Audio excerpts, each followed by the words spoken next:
I have a rule, I don't replay games. But some games are so good, I always come back. I've been gaming for over 30 years. These aren't the best games ever made, they're the ones that stayed with me.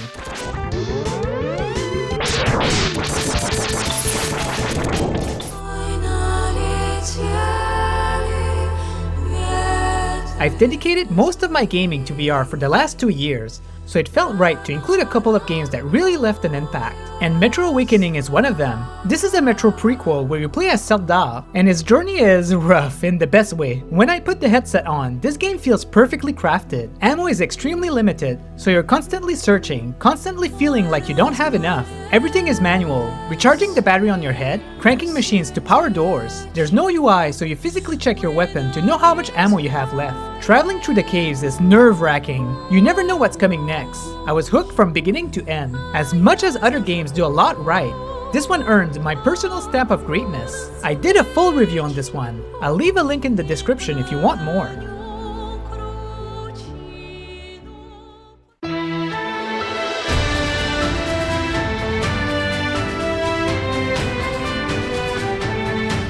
Something that's surprisingly hard to find in VR is a game with soul, and if you've played story-driven games, you know exactly what I mean. Runes Magus is a real diamond in the rough. The adventure you go on feels genuinely epic, and you get really attached to Iris, your assigned partner. The character development in general is just strong. The game has style and the gameplay is solid. Some really enjoyable mage combat without being overly complex. Even now, more than 3 years later, I still haven't played a VR game that matches the Japanese-inspired artistic design and sense of epic scale that this one offers. The developers have recently announced a new game called Knights of Fiona, and it looks super promising with the aesthetics that I've grown to love. I also have a full review of this one, linked in the description.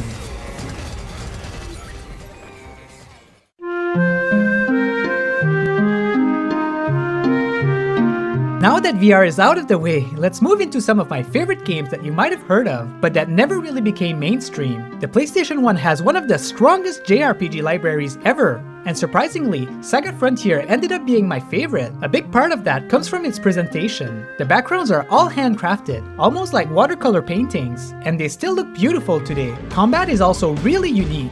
Your stats only increase in specific situations depending on what you do, and you can learn new attacks right in the middle of battle, which always gives that little dopamine hit when it happens. But what really sets this game apart is the character development. You follow Gustav's life from birth all the way to his death, and then continue through his child's story. On top of that, there are so many side branches focuses on other characters, all beautifully pieced together into one cohesive narrative. I recently went through the remastered version, and I enjoyed it just as much as I did the first time.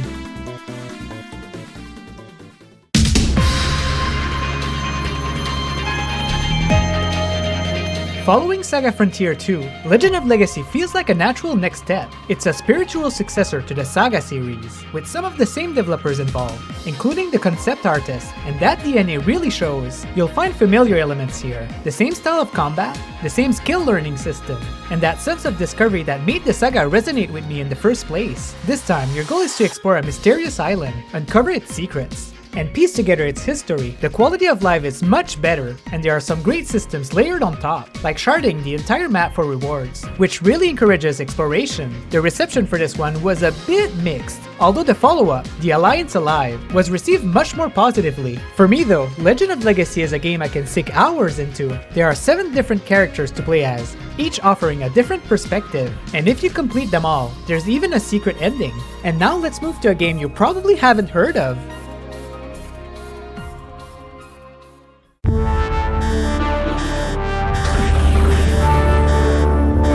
With over 250 hours played, Pixel Junk Raiders is probably the game I've spent the most time with, and it's one that's largely been forgotten. Sadly, it was exclusive to Google Stadia, and with the service shutting down a few years ago, there's currently no way to play it. You play as a mercenary hired to rescue the population of an invaded planet. You deploy androids to different regions and fight your way through hostile environments to complete your missions. This game really clicked with me, even though it didn't do for a lot of people. Reviews were mixed, and many players gave up early.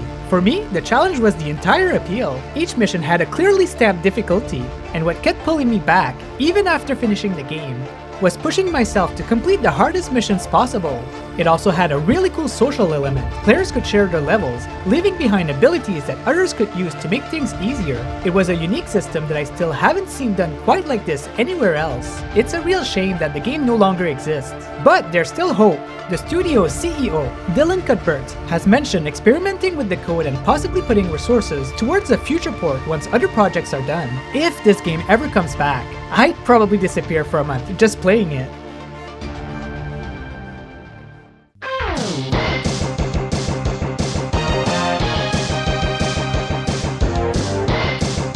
Retro gaming was my childhood, so I had to include at least one here. Donkey Kong Country was very close, but my ultimate retro game is Mega Man X. It's just the perfect combination of everything. The abilities you get feels incredible. Charging the X-Buster for extra damage, wall jumping by tapping the walls, and the newly added slide. Everything flows together so naturally. Moving through the levels feels fast and fluid. The momentum is great, and the stages never overstays their welcome. And the music, man, the music. That energetic, driving vibe was something special at the time, and it still hits just as hard today. I love going back to the game every once in a while, just to soak in the nostalgia. It's one of those games that will always stay with me, and always be one of my favorites.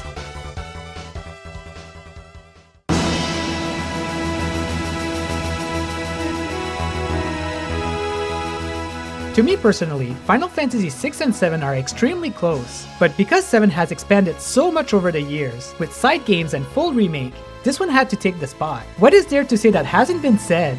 It's a timeless masterpiece. The story is dark, mature, and incredibly well told. I love the character developments, and especially the love story, something I really miss and barely see in modern AAA games anymore. Turn-based RPGs are my favorite genre, and Final Fantasy just gets the balance right. There's enough strategy to keep you thinking, but it never becomes overly complicated or frustrating. At the time, CG cutscenes were the new shiny thing. They looked insanely good. Square was at its peak and went all out, setting a brand new standard for what games could be. And honestly, I love what they did with the remake. Retelling the story in a different way while modernizing the gameplay. I'm really happy with how it turned out.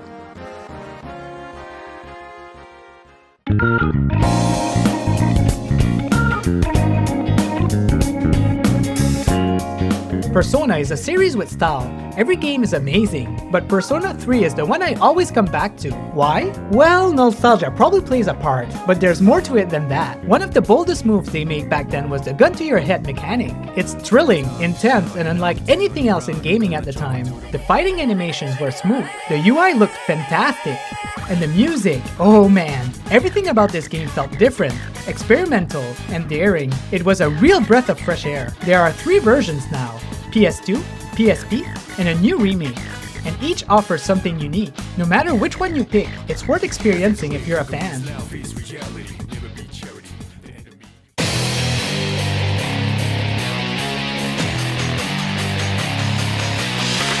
Ninja Gaiden is the one game that ruined combat for everything else. Back then, it was one of the best looking game out there, but it came with a caveat. There's absolutely no hand holding, and it was one of the hardest Xbox games at the time. And yet, it was so much fun. The sense of achievement when you finished a section was incredible. As you progressed, you learned more moves and got better and better. Combat just clicked with me in a way I've never felt in any other action game. Honestly, after finishing it, everything else just felt too easy. From that point on, I always finished games on the hardest difficulty. And the funny thing, my nickname comes from this game. I call myself Ninja Guy X. The X actually represents the number 10, making it sound like Ninja Guy 10, just like the game.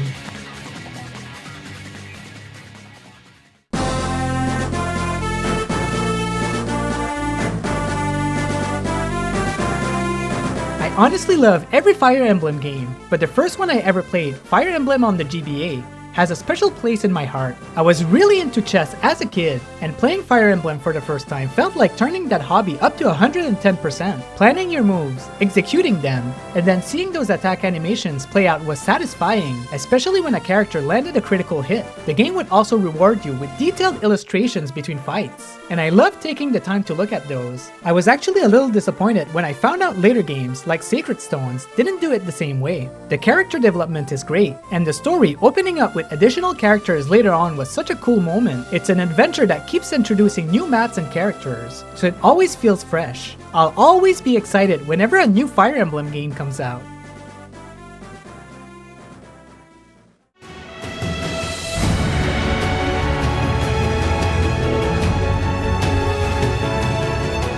The Xenoblade Chronicles series is adored by many, myself included. Every game is a massive, epic adventure, but for some reason, my favorite of the bunch is the Black Sheep, Xenoblade Chronicles X. You either love it to death or you hate it. The world building is incredible. The sense of scale when running across these lands is something I had never experienced before. And honestly, I still haven't found anything that matches it. This is also one of the only Xeno games that didn't feature music by Yasunori Mitsuda, and yet the soundtrack completely blew me away. It's the one I've listened to the most from start to finish. It fits the game perfectly, and I wouldn't change a single track. I still don't understand the mixed reception this game received back then. The combat variety is great, and there's always something new to learn as you progress. You spend hours just getting lost in this unknown planet, desperately trying to survive. I love this standalone story and its unexpected surprises, and I'd be ecstatic if they ever announced a sequel.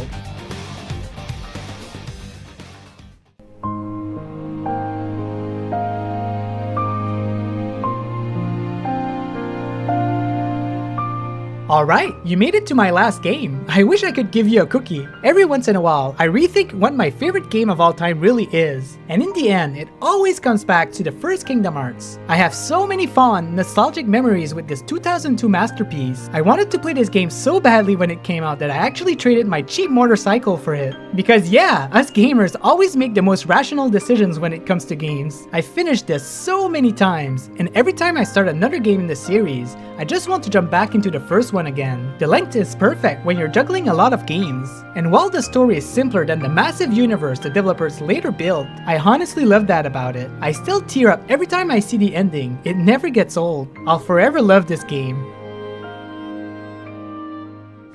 And that's my list! Looking back at these games, I realize it's not really about genres, platforms, or even eras. It's about the moments, the feeling they gave me at the time, and the ones that somehow stayed with me all these years later. I've played a lot of games over the past 30 plus years, but only a handful earned the right to be replayed. These are the ones that did. If you stuck around until the end, thank you, genuinely. I'd love to know which games stayed with you the longest, even years after you finished them. I'll see you on the next one.